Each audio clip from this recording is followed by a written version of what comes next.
તો જ્યારે પણ અમે મારા ભાઈને બજારમાં 4-5 વસ્તુ લેવા મોકલીએ છીએ તેમાંથી એક વસ્તુ ભૂલી ન આવે એવું તો ક્યારેય બને જ નહીં. કારણ કે જ્યારે પણ એ વસ્તુ લેવા જાય છે ત્યારે એકને એક વસ્તુ તો ભૂલીને આવે જ છે.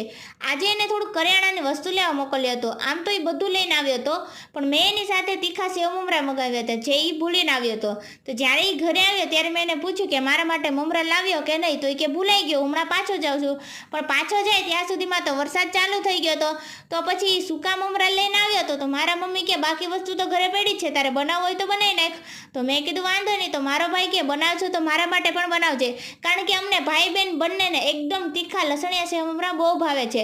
એટલા માટે અમે અવારનવાર લઈ આવીએ છીએ. પણ આજે એ ભૂલી ગયો છે એટલે આજે હું પહેલી વાર લસણિયા સેવ મમરા ઘરે બનાવવાની છું.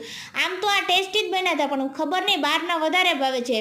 તો પછી મેં ફટાફટ સેવ મમરા બનાવી નાખ્યા ને મારા ભાઈને પહેલાં ચાખવા આપ્યા. તો એ કે બહાર કરતાં વધારે ટેસ્ટી બન્યા છે, અને સાચી વાત હતી.